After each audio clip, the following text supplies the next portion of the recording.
Have you ever thought about who is the most unpleasant character in Harry Potter? What if it's not Voldemort, but someone even more disturbing? In today's video, you'll find out why Dolores Umbridge became so cruel and what happened to her after the war. For many fans, Umbridge was the true villain of the series. Unlike Voldemort, who openly embraced his evil nature, she hid behind a mask of politeness and authority. Every act of cruelty she committed was perfectly legal. She never broke the rules, she created them. But why was she like this? What shaped her into the monster that tormented Hogwarts students? Before stepping into the castle, Dolores Umbridge had already built a career in the Ministry of Magic. Born a half-blood, she despised her own background. Her father was a lowly janitor in the ministry and her mother was a muggle. When her brother was born a squib, Umbridge sided with her father, blaming her mother for tainting their bloodline. At 15, she cut ties with them completely, staying with her father, but even he wasn't good enough for her. As soon as she climbed the ranks in the ministry, she forced him into early retirement, ashamed of his humble position. Her career skyrocketed not because of talent, but because of cunning. She knew how to manipulate those in power, flattering superiors and crushing anyone below her. But despite her ambition, she never married. She longed for a pure-blood husband, but her disturbing personality drove everyone away. When Cornelius Fudge feared that Dumbledore was plotting against him, he sent Umbridge to Hogwarts to keep the headmaster in check. First, she banned practical lessons in defense against the dark arts. Then she was promoted to High Inquisitor, imposing strict and absurd rules on students and teachers alike. Soon she ruled the school with an iron fist. She outlawed student gatherings, censored mail, and even resorted to using a blood quill on Harry Potter. Her darkest moment came when she threatened to use the Cruciatus curse on Harry. But before she could, he and Hermione lured her into the Forbidden Forest, where she faced the wrath of centaurs, creatures she had long mistreated. Only Dumbledore managed to save her. After returning to the ministry, she quickly adapted to Voldemort's new regime. She ran the Muggle-born Registration Commission, sending innocent people to Azkaban. She even carried Slytherin's locket, pretending it was a family heirloom, to hide her half-blood status. When the Dark Lord fell, she wasn't spared. Arrested for her crimes, she was sent to Azkaban, where she likely met her end. But what made her so cruel? Her cold upbringing, her obsession with power? Or was she simply born that way? Even J.K. Rowling admitted that Umbridge was as evil as Bellatrix Lestrange. And after everything she did, it's hard to disagree. The fall of Dolores Umbridge was just the beginning. The Ministry of Magic had been rotting from within for years. While Umbridge was the most visible face of corruption, she wasn't the only one. Many others had built their careers on fear, manipulation, and quiet obedience to the wrong people. Some were loyal to Voldemort. Others simply thrived in an environment where power meant more than justice.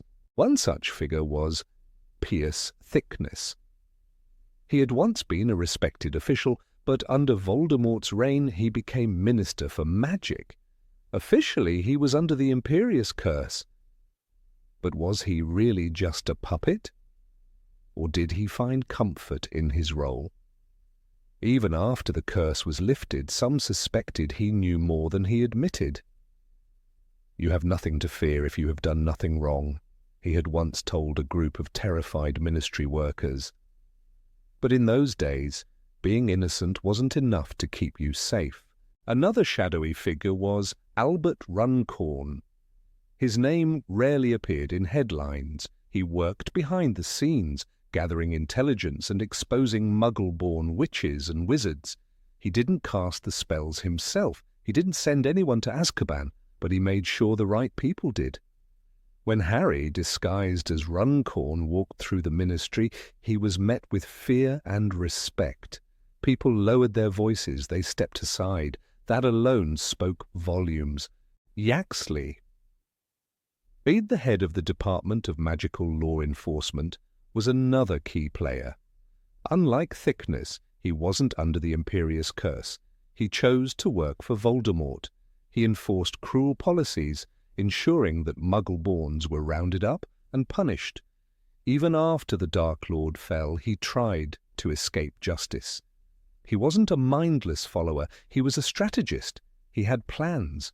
Some whispered that Yaxley had secret ties to foreign wizarding governments. He had influence that stretched beyond Britain.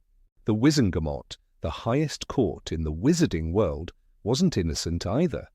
During Voldemort's control, many of its members turned a blind eye to injustice, some out of fear, others out of ambition. Even after the war, few were held accountable. Daphne Greengrass's father. A quiet but powerful judge was rumoured to have signed off on countless wrongful imprisonments. He disappeared after Voldemort's fall. Some say he fled the country. Others believe he simply returned to his normal life, untouched by the chaos he helped create. The corruption didn't vanish overnight. Kingsley Shacklebolt, the new Minister for Magic, had to rebuild from the ground up. He removed known collaborators, but not everyone. "There are still those who remember the old ways," he once said. He was right. The ministry had relied on fear and secrecy for too long. Changing laws was easy. Changing people was harder. Some of the worst offenders weren't Death Eaters. They were ordinary bureaucrats, people like Dolores Hopkirk, who worked in the improper use of magic office. She enforced laws against underage magic with ruthless efficiency. She sent letters and warnings without questioning their fairness. When Harry was nearly expelled for using a Patronus in self-defense, it was her department that pushed for punishment. Hopkirk wasn't evil, but she was part of a system that punished the innocent. And then there were those whose names never appeared in records, people who worked in the Department of Mysteries. They never took sides. They studied magic beyond anyone's understanding, but some of them had been there when Voldemort rose to power. Some had seen what was happening and said nothing. Did they stay silent out of fear, or did they believe that dark magic deserved a place in government? No one knows. Even years after Voldemort's defeat, the ministry remained fragile. Some people wanted revenge, others wanted to pretend nothing had happened, but the scars were still there.